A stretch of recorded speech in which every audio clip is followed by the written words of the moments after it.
क्या आप जानते हैं कि 70 साल की उम्र के बाद 99% मौतें सिर्फ 5 कारणों से होती है? जी हां, सिर्फ 5। और अगर आप इन्हें समझ लें, तो अपनी और अपने प्रियजनों की जिंदगी बचा सकते हैं।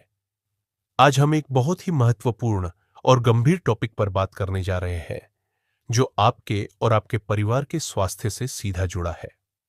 आपने सुना होगा कि 70 साल की उम्र के बाद 99% मौतें स्ट्रोक और न्यूरोलॉजिकल समस्याओं की वजह से होती है। लेकिन क्या यह सच है? क्या वाकई इतना बड़ा आंकड़ा सही है, या इसमें कुछ और बातें भी हैं? उम्र बढ़ना जीवन का एक अनिवार्य हिस्सा है। यह वह समय है जब अनुभव और यादें हमारी सबसे बड़ी संपत्ति होती है। लेकिन क्या हम जानते हैं कि इस उम्र में हमारी सेहत को सबसे ज्यादा खतरा किन चीजों से होता है? इस वीडियो में हम आपको बताएंगे उन 5 मुख्य कारणों के बारे में जो 70 साल की उम्र के बाद 99% मौतों का कारण बनते हैं।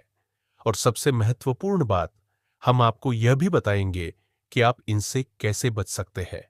तो वीडियो को अंत तक जरूर देखें। पहला कारण है न्यूरोलॉजिकल समस्याओं। इस वीडियो में हम इस दावे की सच्चाई को समझेंगे, स्ट्रोक और न्यूरोलॉजिकल समस्याओं के कारणों को जानेंगे, और सबसे जरूरी ये भी देखेंगे कि इनसे बचाव कैसे किया जा सकता है। अगर आप अपने माता पिता, दादा दादी या खुद के लिए ये जानकारी चाहते हैं, तो इस वीडियो को आखिरी तक जरूर देखें। और हां, अगर आपको ये वीडियो पसंद आए तो लाइक, शेयर और सब्सक्राइब करना न भूलें। चलिए शुरू करते हैं। सबसे पहले आइए इस दावे को समझते हैं। 70 साल के बाद 99% मौतें स्ट्रोक और न्यूरोलॉजिकल समस्याओं से होती है। यह सुनने में बहुत चौंकाने वाला लगता है, लेकिन क्या यह पूरी तरह सही है? चलिए इसे तोड़कर देखते हैं। विश्व स्वास्थ्य संगठन WHO और भारत के स्वास्थ्य मंत्रालय के आंकड़ों के अनुसार 70 साल से ज्यादा उम्र के लोगों में मौत के प्रमुख कारणों में हृदय रोग, स्ट्रोक, कैंसर, डायबिटीज और श्वसन संबंधी बीमारियां शामिल हैं। स्ट्रोक और न्यूरोलॉजिकल समस्याएं जैसे डिमेंशिया, पार्किंसंस और अल्जाइमर निश्चित रूप से बड़े कारण हैं, लेकिन 99% का आंकड़ा थोड़ा अतिशयोक्तिपूर्ण लगता है। भारत में स्ट्रोक बुजुर्गों में मौत का एक प्रमुख कारण है। एक अनुमान के मुताबिक भारत में हर साल लगभग 1.8 मिलियन लोग स्ट्रोक का शिकार होते हैं, और इनमें से ज्यादातर 60 साल से ज्यादा उम्र के होते हैं। न्यूरोलॉजिकल समस्याएं जैसे डिमेंशिया भी बढ़ रही है, खासकर शहरी क्षेत्रों में। लेकिन हृदय रोग और कैंसर जैसी बीमारियां भी इस उम्र में उतनी ही खतरनाक है। तो यह दावा पूरी तरह सही नहीं है। स्ट्रोक और न्यूरोलॉजिकल समस्याएं महत्वपूर्ण हैं, लेकिन 99% का आंकड़ा सटीक नहीं। फिर भी इन बीमारियों का खतरा बहुत ज्यादा है, और हमें इन्हें गंभीरता से लेना चाहिए। स्ट्रोक क्या है और ये क्यों होता है? चलिए अब समझते हैं कि स्ट्रोक होता क्या है। स्ट्रोक, जिसे हिंदी में लकवा भी कहते हैं, तब होता है जब दिमाग में खून की सप्लाई रुक जाती है या फिर दिमाग में रक्तस्राव हो जाता है। यह दो तरह का होता है। इस्केमिक स्ट्रोक, जब दिमाग की कोई नस ब्लॉक हो जाती है, आमतौर पर खून का थक्का बनने की वजह से। हेमरेजिक स्ट्रोक, जब दिमाग की कोई नस फट जाती है और रक्तस्राव शुरू हो जाता है। 60 साल से ज्यादा उम्र में स्ट्रोक का खतरा क्यों बढ़ जाता है? इसके कई कारण हैं। हाई ब्लड प्रेशर, उम्र के साथ ब्लड प्रेशर अनियंत्रित हो सकता है, जो नसों को नुकसान पहुंचाता है। डायबिटीज, शुगर लेवल ज्यादा होने से नसें कमजोर होती है। कोलेस्ट्रॉल, खराब कोलेस्ट्रॉल नसों में जमा होकर ब्लॉकेज बनाता है। धूम्रपान और शराब, ये दोनों दिमाग की नसों को कमजोर करते हैं। बढ़ती उम्र, उम्र के साथ नसें कम लचीली हो जाती है, जिससे ब्लॉकेज का खतरा बढ़ता है। स्ट्रोक के लक्षणों को पहचानना बहुत जरूरी है। अगर किसी को अचानक चेहरा टेढ़ा होना, हाथ पैर में कमजोरी, बोलने में दिक्कत या चक्कर आना जैसे लक्षण दिखे, तो तुरंत अस्पताल ले जाए। इसे फास्ट फॉर्मूले से याद रखें। एफ, फास्ट, चेहरा टेढ़ा होना। ई, अर्म्स, हाथ में कमजोरी। एस, स्पीच, बोलने में दिक्कत। टी, टाइम, तुरंत डॉक्टर के पास जाए। न्यूरोलॉजिकल समस्याएं क्या है? अब बात करते हैं न्यूरोलॉजिकल समस्याओं की। ये वो बीमारियां हैं जो दिमाग और नर्वस सिस्टम को प्रभावित करती है। 70 साल से ज्यादा उम्र में कुछ आम न्यूरोलॉजिकल समस्याएं हैं। डिमेंशिया, ये एक ऐसी स्थिति है जिसमें याददाश्त कमजोर होती है, सोचने की क्षमता घटती है और रोजमर्रा के काम करना मुश्किल हो जाता है। अल्जाइमर रोग डिमेंशिया का सबसे आम प्रकार है। पार्किंसंस रोग, इसमें शरीर में कंपन, मांसपेशियों में अकड़न और चलने फिरने में दिक्कत होती है। एपिलेप्सी, कुछ बुजुर्गों में दौरे पड़ने की समस्या शुरू हो सकती है। न्यूरोपैथी, नसों में कमजोरी या दर्द, खासकर डायबिटीज के मरीजों में। इन समस्याओं का खतरा बढ़ने के पीछे कई कारण हैं। उम्र बढ़ना, दिमाग की कोशिकाएं समय के साथ कमजोर होती है। जेनेटिक्स, अगर परिवार में डिमेंशिया या पार्किंसंस की हिस्ट्री है तो खतरा ज्यादा होता है। खराब लाइफस्टाइल, कम शारीरिक गतिविधि, खराब डाइट और तनाव इन समस्याओं को बढ़ाते हैं। बचाव के उपाय, अच्छी खबर यह है कि स्ट्रोक और न्यूरोलॉजिकल समस्याओं से बचाव संभव है। अगर आप सही कदम उठाए तो इन बीमारियों का खतरा काफी कम हो सकता है। यहां कुछ जरूरी टिप्स है। हेल्दी डाइट, हरी सब्जियां, फल, साबुत अनाज और नट्स खाएं। नमक और चीनी कम करें। तेल में तली चीजों और प्रोसेस्ड फूड से बचें। ओमेगा 3 फैटी एसिड जो मछली और अलसी में मिलता है, दिमाग के लिए अच्छा है। नियमित व्यायाम, रोज 30 मिनट की वॉक, योग या हल्की एक्सरसाइज करें। योग और मेडिटेशन तनाव कम करते हैं, जो दिमाग के लिए फायदेमंद है। ब्लड प्रेशर और शुगर कंट्रोल करें। नियमित चेकअप करवाएं। डॉक्टर की सलाह से दवाइयां लें। धूम्रपान और शराब छोड़ें। ये दोनों दिमाग की नसों को नुकसान पहुंचाते हैं। दिमाग को एक्टिव रखें। पजल्स, किताबें पढ़ना या नई स्किल सीखना दिमाग को तेज रखता है। सामाजिक गतिविधियों में हिस्सा लें, जैसे दोस्तों से मिलना या कम्युनिटी इवेंट्स। नींद का ध्यान रखें। 7 से 8 घंटे की अच्छी नींद दिमाग को स्वस्थ रखती है। मेडिकल हेल्प कब और कैसे लें? अगर आपको या आपके किसी करीबी को स्ट्रोक या न्यूरोलॉजिकल समस्या के लक्षण दिखे तो तुरंत डॉक्टर से संपर्क करें। भारत में कई अच्छे न्यूरोलॉजिस्ट और हॉस्पिटल हैं जो स्ट्रोक और डिमेंशिया जैसी बीमारियों का इलाज कर सकते हैं। स्ट्रोक के लिए पहले 4 से 6 घंटे बहुत महत्वपूर्ण है। अगर सही समय पर इलाज मिले तो मरीज की जान बच सकती है। न्यूरोलॉजिकल समस्याओं के लिए डिमेंशिया या पार्किंसंस का जल्दी डायग्नोसिस करने से इलाज आसान होता है।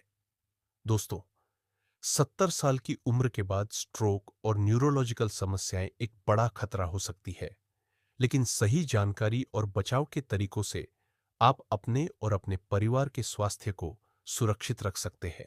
दूसरा कारण है हृदय रोग। उम्र बढ़ने के साथ हमारी धमनियां यानी हमारी रक्त वाहिनियां सख्त होने लगती है। इसका मतलब यह है कि जो धमनियां पहले आसानी से रक्त को प्रवाहित करती थीं, वे अब कठोर हो जाती हैं।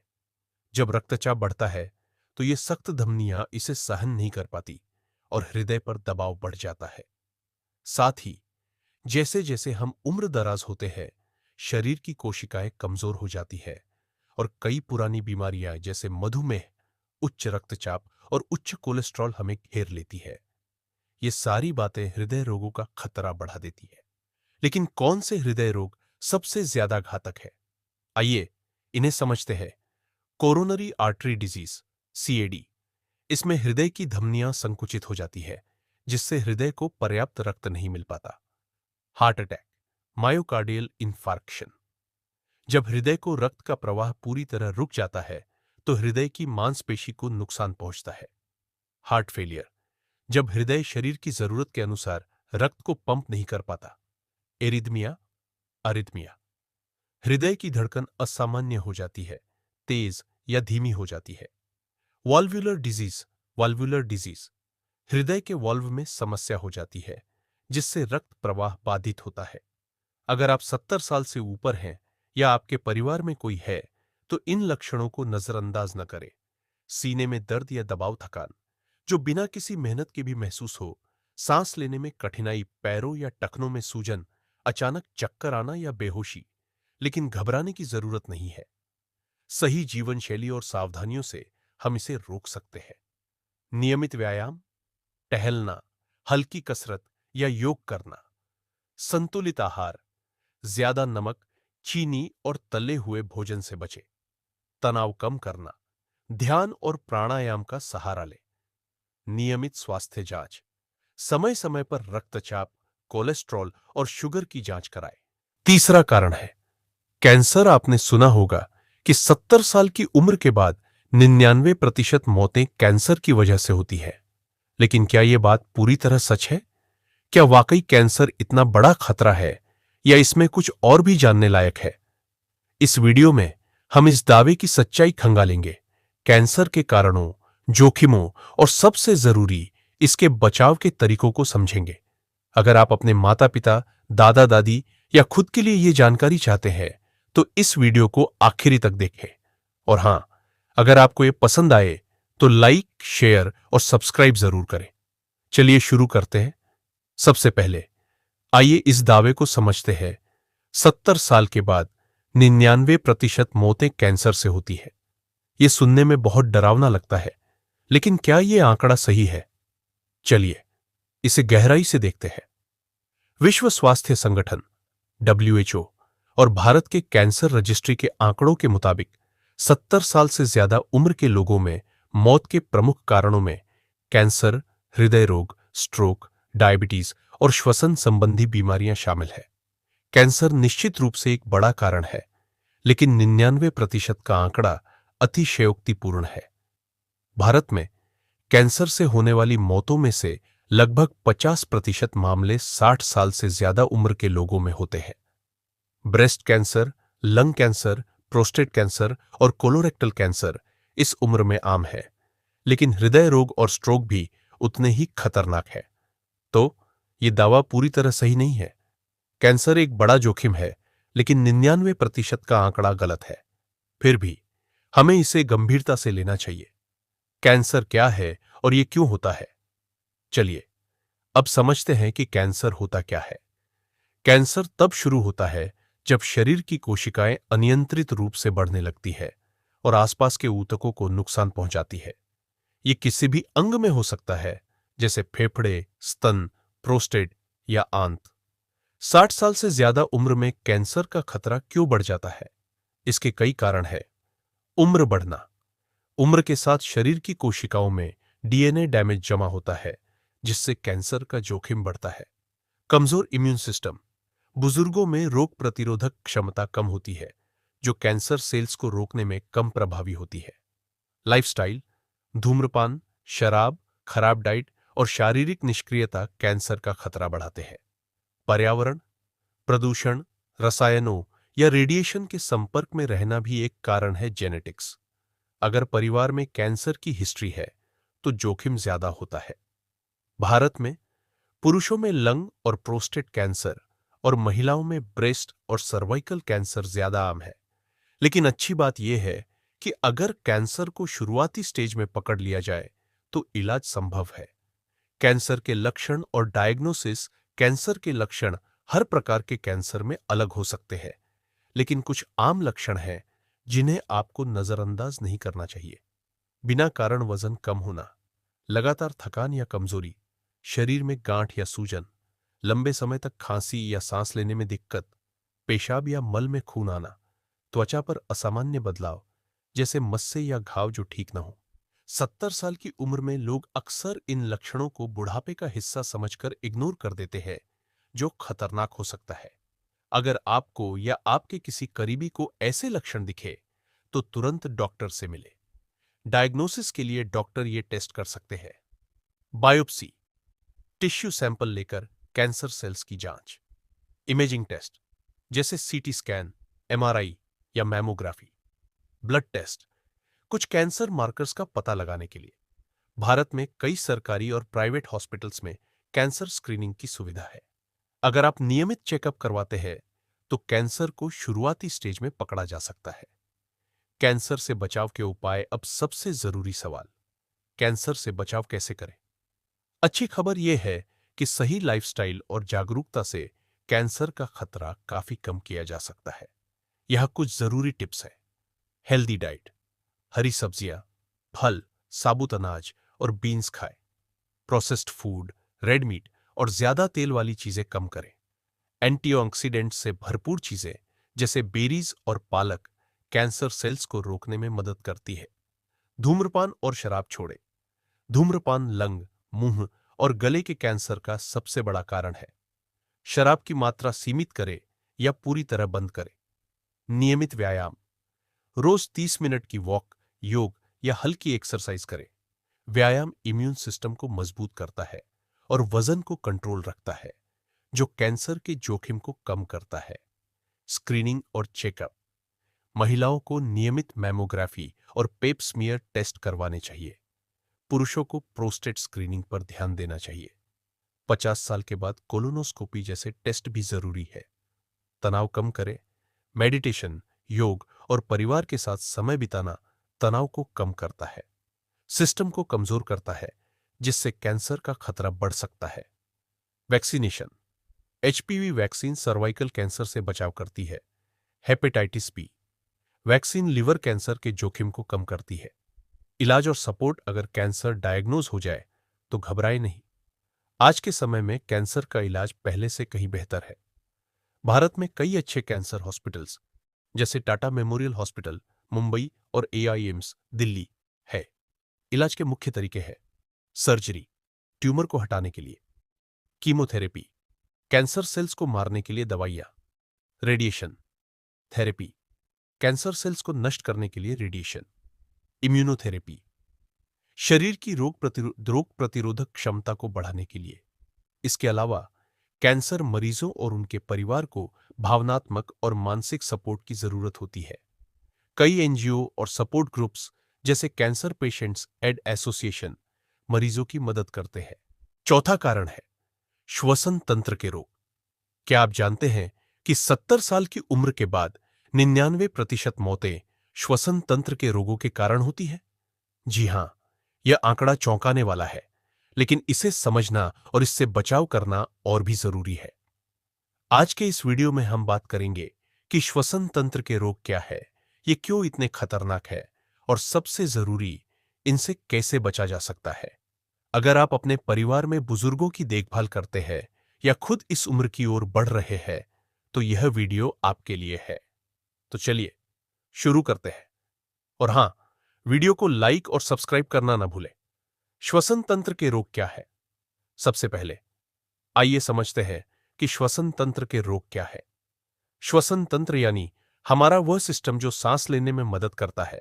इसमें नाक, गला, फेफड़े और श्वास नलियां शामिल है।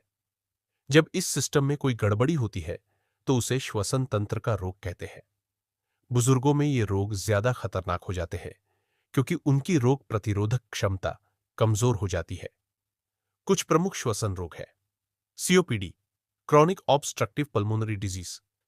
ये फेफड़ों की एक ऐसी बीमारी है जिसमें सांस लेना मुश्किल हो जाता है। निमोनिया, ये फेफड़ों का संक्रमण है जो बैक्टीरिया या वायरस के कारण होता है।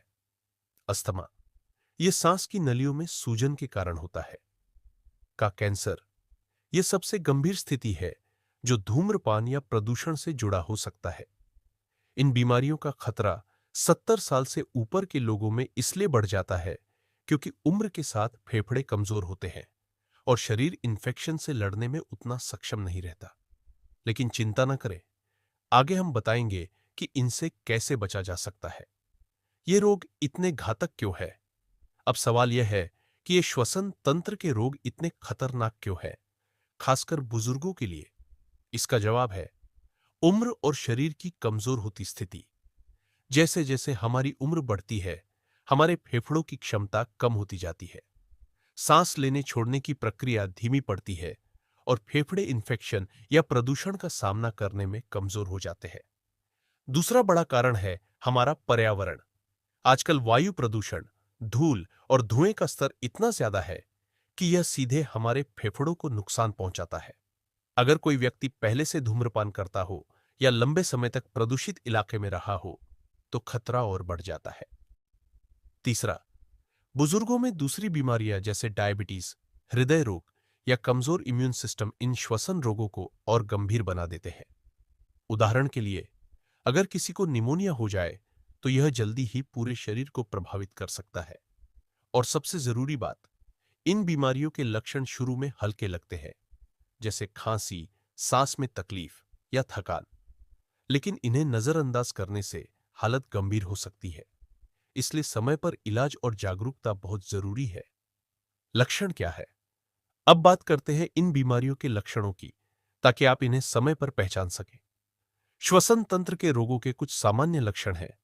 लगातार खांसी जो ठीक ना हो, सांस लेने में तकलीफ, खासकर सीढ़ियां चढ़ते या तेज चलते समय, सीने में दर्द या भारीपन, थकान और कमजोरी महसूस होना, बुखार, खासकर निमोनिया के मामले में, सांस लेते समय सीटी जैसी आवाज, व्हीजिंग।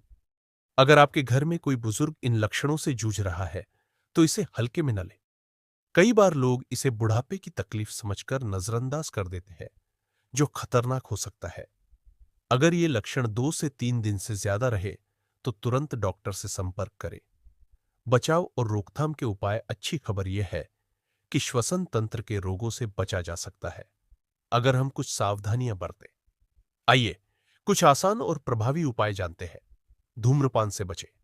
अगर आप या आपके परिवार का कोई सदस्य धूम्रपान करता है, तो इसे तुरंत छोड़ दें। धूम्रपान फेफड़ों का सबसे बड़ा दुश्मन है। वायु प्रदूषण से बचाओ। घर के आसपास साफ सफाई रखें, मास्क पहनें और प्रदूषित इलाकों में कम समय बिताएं। नियमित व्यायाम, योग और प्राणायाम जैसे सांस से जुड़े व्यायाम फेफड़ों को मजबूत करते हैं।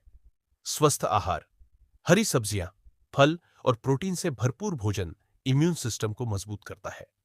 वैक्सीनेशन, निमोनिया और फ्लू की वैक्सीन बुजुर्गों के लिए बहुत जरूरी है। अपने डॉक्टर से इस बारे में बात करें। नियमित चेकअप, हर 6 महीने में फेफड़ों की जांच करवाएं, ताकि कोई भी समस्या शुरुआत में ही पकड़ में आ जाए। इसके अलावा घर में ह्यूमिडिफायर का इस्तेमाल करें, ताकि हवा में नमी बनी रहे। सर्दियों में गर्म कपड़े पहनें और ठंडी हवा से बचें। छोटी छोटी सावधानियां आपकी जिंदगी को बचा सकती है। 5वां कारण है मधुमेह। सबसे पहले आइए समझते हैं कि मधुमेह यानी डायबिटीज क्या है। मधुमेह एक ऐसी स्थिति है जिसमें शरीर में ब्लड शुगर का स्तर असामान्य रूप से बढ़ जाता है। ऐसा तब होता है जब हमारा शरीर इंसुलिन नामक हार्मोन को ठीक से बना या इस्तेमाल नहीं कर पाता। इंसुलिन ब्लड शुगर को नियंत्रित करने में मदद करता है। मधुमेह के 2 मुख्य प्रकार हैं। टाइप 1 डायबिटीज, यह आमतौर पर कम उम्र में होता है, जब शरीर इंसुलिन बनाना बंद कर देता है। टाइप 2 डायबिटीज, यह बुजुर्गों में ज्यादा आम है। इसमें शरीर इंसुलिन तो बनाता है, लेकिन उसे ठीक से इस्तेमाल नहीं कर पाता। 70 साल से ऊपर के लोगों में टाइप 2 डायबिटीज का खतरा ज्यादा होता है। इसके कई कारण हैं, जैसे उम्र के साथ मेटाबॉलिज्म का धीमा होना, वजन बढ़ना और कम शारीरिक गतिविधि।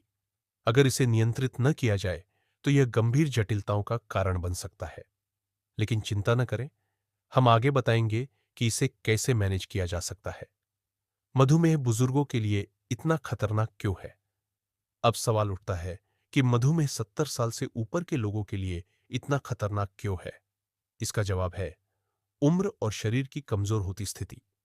जैसे जैसे उम्र बढ़ती है, शरीर की इंसुलिन संवेदनशीलता कम होती जाती है। साथ ही बुजुर्गों में दूसरी स्वास्थ्य समस्याएं, जैसे हाई ब्लड प्रेशर, हृदय रोग या किडनी की समस्याएं मधुमेह को और जटिल बना देती है। मधुमेह की वजह से कई गंभीर जटिलताएं हो सकती हैं। हृदय रोग, मधुमेह हार्ट अटैक और स्ट्रोक का खतरा बढ़ाता है। किडनी फेल्योर, यह किडनी को नुकसान पहुंचा सकता है। नसों का नुकसान, न्यूरोपैथी, इससे पैरों में सुन्नपन या दर्द हो सकता है। आंखों की समस्या, मधुमेह रेटिनोपैथी का कारण बन सकता है, जिससे अंधापन हो सकता है। संक्रमण का खतरा, मधुमेह रोग प्रतिरोधक क्षमता को कमजोर करता है, जिससे इन्फेक्शन का खतरा बढ़ता है। इन जटिलताओं की वजह से मधुमेह बुजुर्गों के लिए जानलेवा बन सकता है। लेकिन अच्छी खबर यह है कि सही देखभाल और जीवन शैली में बदलाव से इसे नियंत्रित किया जा सकता है। मधुमेह के लक्षण क्या हैं? मधुमेह के लक्षणों को समय पर पहचानना बहुत जरूरी है। बुजुर्गों में ये लक्षण कभी कभी हल्के हो सकते हैं, जिसे लोग बुढ़ापे की सामान्य तकलीफ समझ लेते हैं। कुछ प्रमुख लक्षण हैं: बार बार पेशाब आना, खासकर रात में, अत्यधिक प्यास लगना, भूख बढ़ना या अचानक वजन कम होना, थकान और कमजोरी महसूस होना, धुंधला दिखाई देना, घाव या चोट का धीरे ठीक होना, पैरों में झंझनाहट या सुन्नपन। अगर आपके परिवार में कोई बुजुर्ग इन लक्षणों से जूझ रहा है, तो इसे नजरअंदाज न करें। तुरंत डॉक्टर से संपर्क करें और ब्लड शुगर टेस्ट करवाएं। जल्दी पहचान और इलाज मधुमेह को कंट्रोल करने में बहुत मदद करता है। मधुमेह से बचाव और प्रबंधन के उपाय। अब बात करते हैं कि मधुमेह से कैसे बचा जा सकता है और इसे कैसे मैनेज किया जा सकता है। अच्छी खबर यह है कि सही जीवन शैली और देखभाल से मधुमेह को नियंत्रित करना संभव है। यहाँ कुछ आसान और प्रभावी उपाय है। स्वस्थ आहार, कम चीनी और कम कार्बोहाइड्रेट वाला भोजन लें। हरी सब्जियां, साबुत अनाज और प्रोटीन से भरपूर आहार चुनें। प्रोसेस्ड फूड और मीठे पेय से बचें। नियमित व्यायाम, रोजाना 30 मिनट की हल्की फुल्की एक्सरसाइज जैसे वॉकिंग, योग या स्ट्रेचिंग मधुमेह को कंट्रोल करने में मदद करती है। वजन नियंत्रण, अगर आपका वजन ज्यादा है तो उसे कम करने की कोशिश करें। वजन कम करने से इंसुलिन की संवेदनशीलता बढ़ती है। नियमित blood sugar checkup, blood sugar level की नियमित जांच करवाएं। ग्लूकोमीटर का इस्तेमाल घर पर भी किया जा सकता है। दवाइयों का पालन, अगर डॉक्टर ने इंसुलिन या दवाइयां दी हैं तो उन्हें समय पर लें। तनाव प्रबंधन, तनाव मधुमेह को और खराब कर सकता है। मेडिटेशन, गहरी सांस लेने की तकनीक या हॉबीज में समय बिताएं। धूम्रपान और शराब से बचें, ये दोनों मधुमेह की जटिलताओं को बढ़ाते हैं। इसके अलावा साल में एक बार पूरी हेल्थ चेकअप करवाएं, जिसमें आंखें, किडनी और हृदय की जांच शामिल हो। छोटे छोटे कदम आपकी जिंदगी को लंबा और स्वस्थ बना सकते हैं। दोस्तों, ये 5 कारण ऐसे हैं जिन पर अगर हम ध्यान दें तो बढ़ती उम्र में भी स्वस्थ और खुशहाल जीवन जी सकते हैं। नियमित स्वास्थ्य जांच कराएं, संतुलित आहार लें और व्यायाम को अपनी दिनचर्या का हिस्सा बनाएं। अगर ये जानकारी आपके लिए उपयोगी रही तो वीडियो को लाइक और शेयर करना ना भूलें। चैनल को सब्सक्राइब करें और बेल आइकन दबाएं ताकि आप हमारे हेल्थ अपडेट्स मिस ना करें। मिलते हैं अगले वीडियो में। तब तक स्वस्थ रहे, सुरक्षित रहे।